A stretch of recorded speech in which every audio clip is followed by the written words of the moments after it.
Then Savitri surged out of her body's wall and stood a little span outside herself and looked into her subtle being's depths, and in its heart, as in a lotus bud, divined her secret and mysterious soul.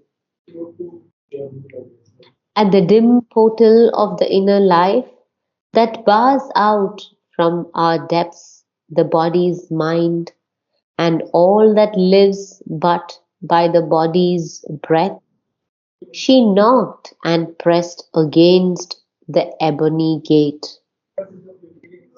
The living portal groaned with sullen hinge, heavily reluctant, it complained inert, heavily reluctant, it complained inert against the tyranny of the spirit's touch. A formidable voice cried from within, No, "Back!" no, you would want to say, a formidable voice cried from within. A formidable voice cried from within, No, "Back!" you have to feel it. A formidable voice is crying from within herself. So Okay. a formidable voice cried from within. A formidable voice cried from within. And what No, does it cry? it's not Okay. okay. Okay. A formidable voice cried from within.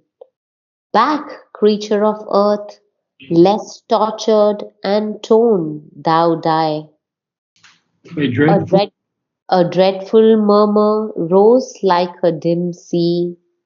The serpent of the threshold hissing rose, a fatal guardian hood with monstrous coils. The hounds of darkness growled with jaws agape, agape. agape, agape, and trolls and gnomes and goblins scowled and stared, and wild beasts roaring thrilled the blood with fear, and menins muttered in a dangerous tongue. So we'll have to take this very slowly because it's Yeah. such a powerful, powerful section. So this this formidable voice cried from within, and here we have a double quotes beginning and ending of the line. Yeah. Creature of earth, lest tortured and torn thou die. Now, what happens next? A dreadful murmur rose like a dim sea. And then he uses the same word rose in the next line. The serpent of the threshold hissing rose. Now, the serpent of the threshold, we have some definitions by our elder Ashramites. Okay. Alapante says it's the serpent power that lies at the base of matter. It guards the entry into inner worlds. Madhav Pandit says the serpent is the guardian power of the interior. So both are correct. But Amal says many obstructing agencies have to be met when one tries to break free from outwardness and plunge into the depths of one's being. The very first of these obstructions is a poisonous serpent like a cobra, a terrifying front with a long supporting background of fearful forces. So we can see how dangerous this is. Yeah. When the soul wants to go much deeper. Yeah. This serpent of the threshold. You know what a threshold is? Yes, I know what a threshold is. Okay, very good. So And should I read serpent, because I see that in the book there is 1, 2, 3, 4, 5, 6, 7 explanations from various books of Sri Aurobindo. There's let's do yeah. that.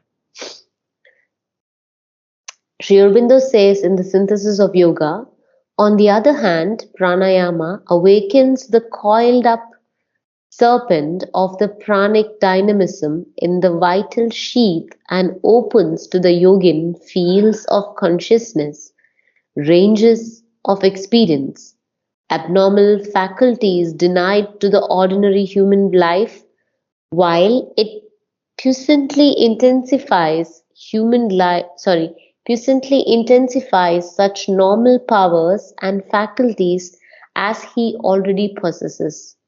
These advantages can be further secured and emphasized by other subsidiary processes open to the Hatha Yogin. Subsidiary. Subsidiary. Mhm.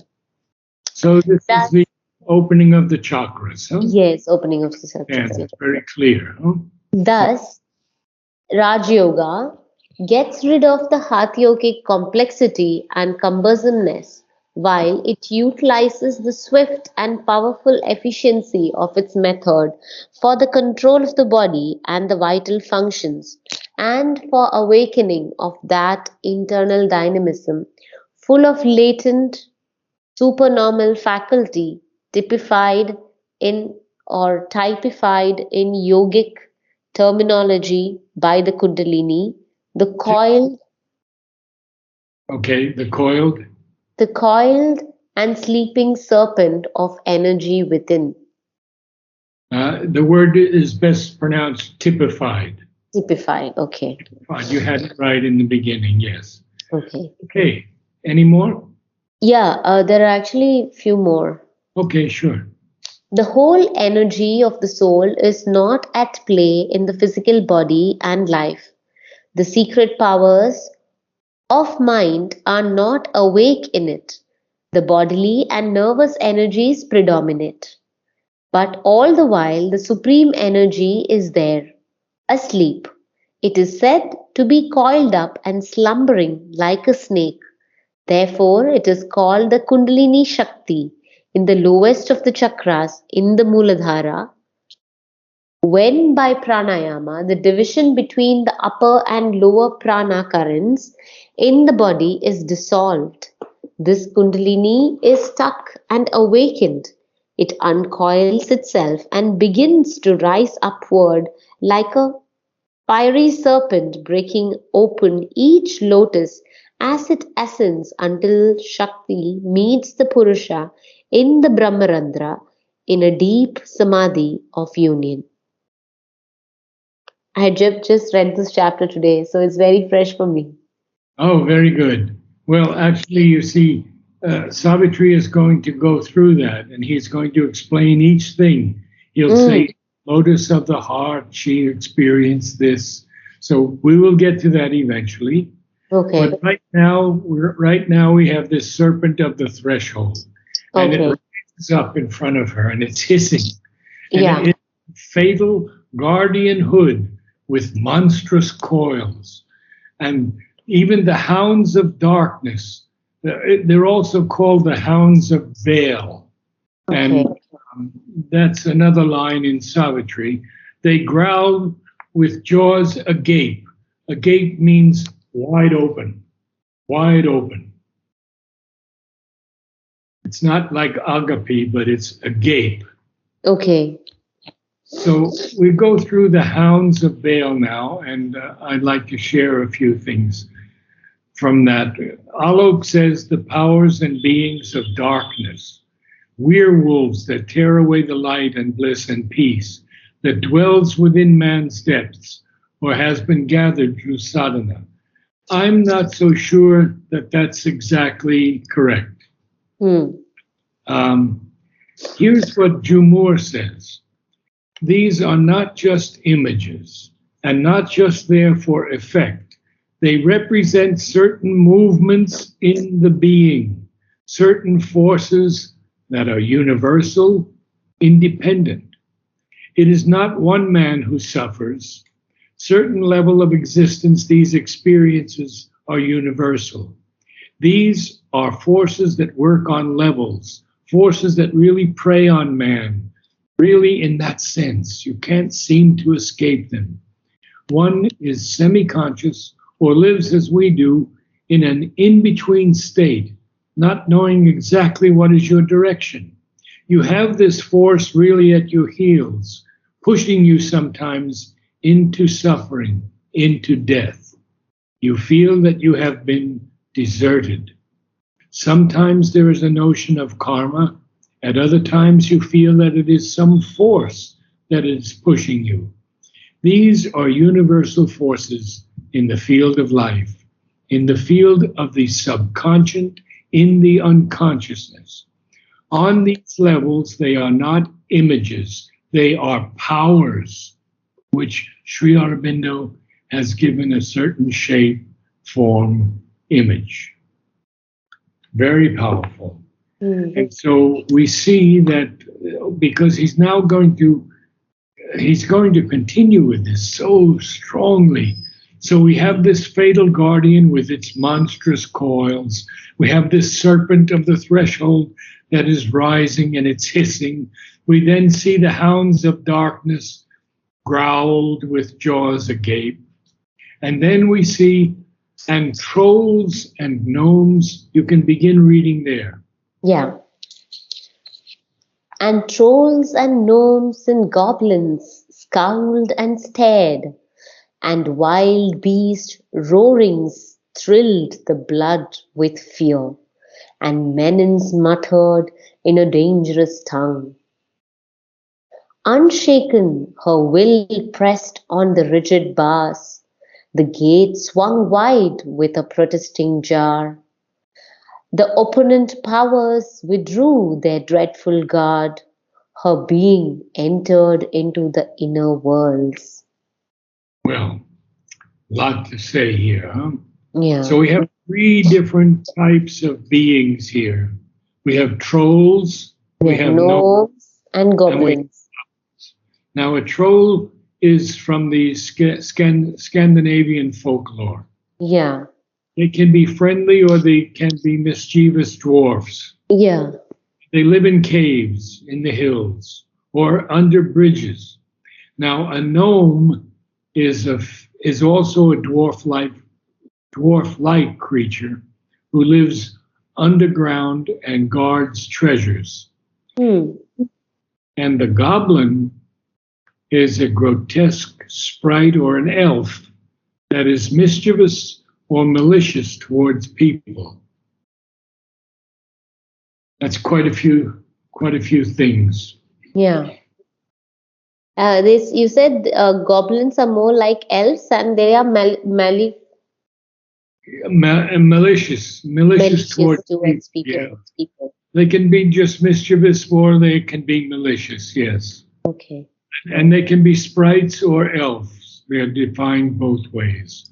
Okay. And Sri Aurobindo uses goblin wizened in another line and goblins in another line. So, and now we have, and wild beast roarings thrilled the blood with fear, and menace muttered in a dangerous tongue. Now, we see that all of this is happening to prevent Savitri from going deeper into the inner worlds. And so her will is unshaken. And it presses on these rigid bars, like jail bars, and or a gate that's, and the gate swings wide, but it's protesting. It's against this. It doesn't want her to come in. But the opponent powers then finally withdraw their dreadful guard. And I have something from Sri Aurobindo that I'd like to read to you. Yeah. These are the forces and beings that are interested in maintaining the falsehoods they have created in the world of ignorance, and in putting them forward as the truth which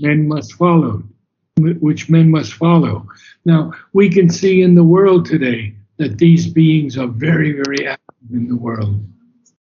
I'm afraid they're very active in America right now. So, Sri Aurobindo continues. In India, they are termed asuras, rakshas, pisachas. beings respectively of the mentalized vital, middle vital, and lower vital planes, who are in opposition to the gods, the powers of light. These too are powers, for they too have their cosmic field in which they exercise their function and authority. mm, And some of them were once divine powers. And then he explains in parentheses the former gods, Purvideva, as they are called somewhere in the Mahabharata, who have fallen towards the darkness by revolt against the divine will behind the cosmos. mm, Um, this is this is no fairy tale here. mm, This is very serious business. mm. Savitri is able to break through, and her being entered into the inner worlds. Now, let's continue on what Sri Aurobindo is telling about where she's gone. In a narrow passage, the subconscious gate, she breathed with difficulty and pain and strove to find the inner self concealed in sense. Uh, we've done the subconscious, I believe, Yes. so we don't have to do that. So Okay. she's looking now, she's breathing with difficulty, she's in pain, Yeah. but she's striving to find that inner self that is concealed in sense. And then he has this beautiful line, into a dense of subtle matter packed. Into a dense of subtle matter packed, a cavity filled with a blind mass of power, an opposition of misleading gleams, a heavy barrier of unseeing sight. She forced her way through body to the soul. Now we do have Sri Aurobindo telling us under subtle matter, he has definitions and we should read those. Okay. I don't know if it's under subtle or matter, but you'll find it under one of them. It's very interesting that he actually defines very clearly subtle matter.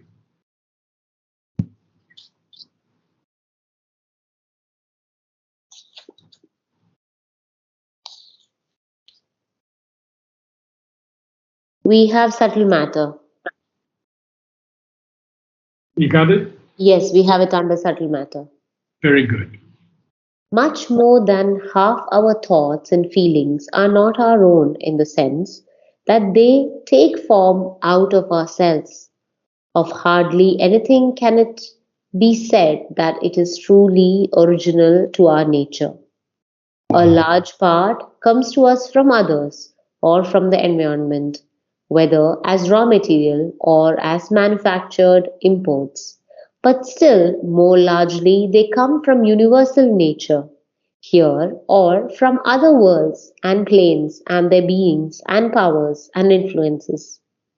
For we are overtopped and environed by other planes of consciousness, Environed. environed, And no, environed. I Environed. environed.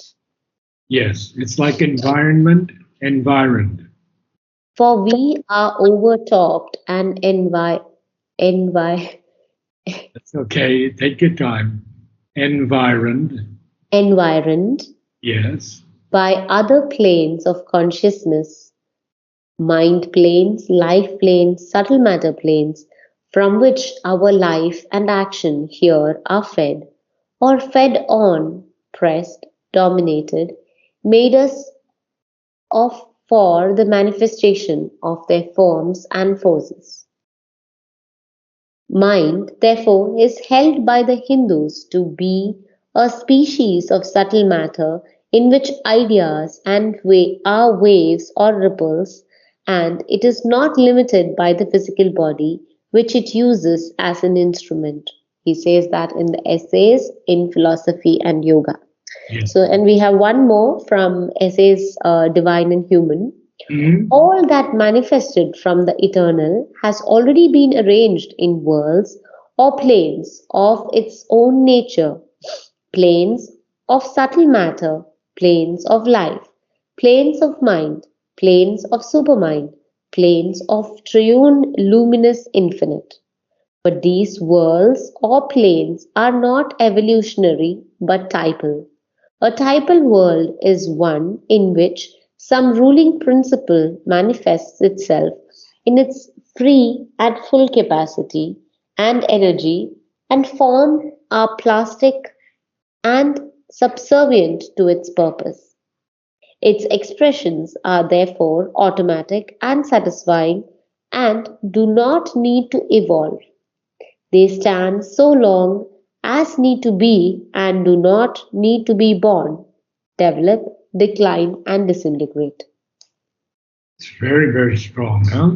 Yeah, So we see that these planes of subtle matter and these other planes of life and mind and supermind, yeah, but these are not evolutionary worlds or mm, planes, but mm, they're, and typal means that they're fixed.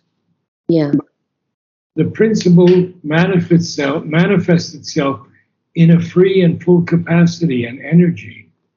And so these planes are expressions that are automatic and satisfying. They don't need to evolve at all. mm, So she is going now in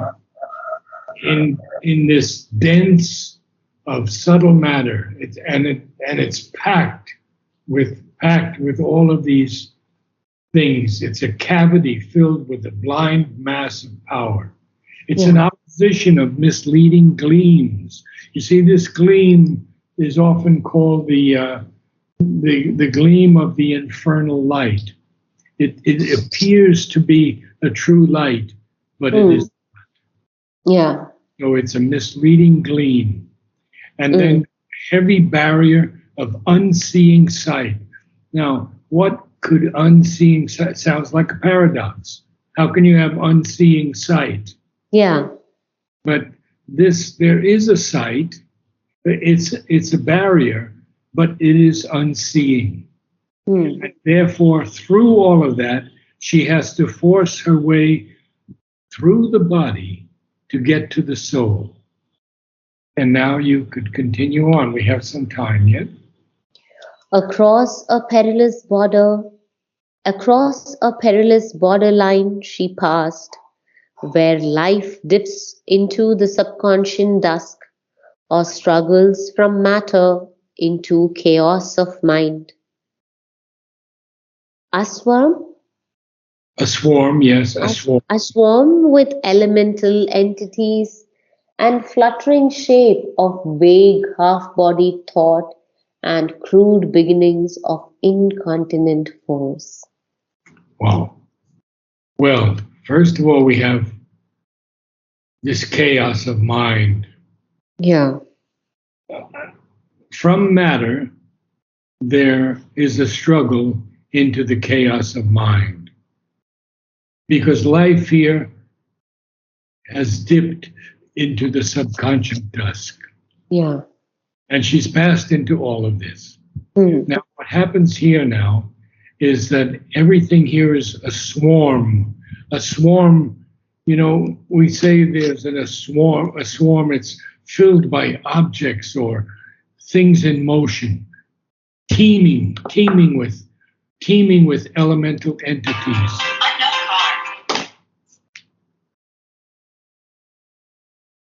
So, teeming with elemental entities. An entity is something that has a distinct existence, a Yeah, belief existence. yeah. The mother says an entity is a personality or an Hmm. individuality. Yeah. And then what happens? And even fluttering shapes of vague, half-bodied thought and crude beginnings of incontinent force.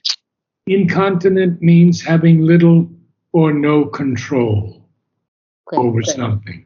You know when older people become incontinent, um, the urine seems to leak out Ah, okay. without their control, and they have to use a pad or something like that. So Yes. This is a force that is an incontinent force that has crude beginnings. Mm. So we can read just a little more and then time will be up for Well, today. I thought we can maybe stop there and I can read from A Dreadful Murmur Rose Like a Yeah, Dim that's Apple. a good idea. Very good Yeah. idea. Okay, very good. A dreadful murmur rose like a dim sea. The serpent of the threshold hissing rose, a fatal guardianhood with monstrous coils. The hounds of darkness growled with jaws agape, and trolls and gnomes and goblins scowled and stared, and wild beast roarings thrilled the blood with fear, and menins muttered in a dangerous tongue. Unshaken, her will pressed on the rigid bars. The gate swung wide with a protesting jar. The opponent powers withdrew with dreadful guard.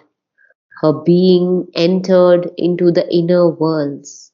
Now, if you can change your voice a little bit and start with, in a narrow passage, the subconscious gate. In a narrow passage, the subconscious gate, she breathed with difficulty and pain and strove to find the inner self concealed in sense.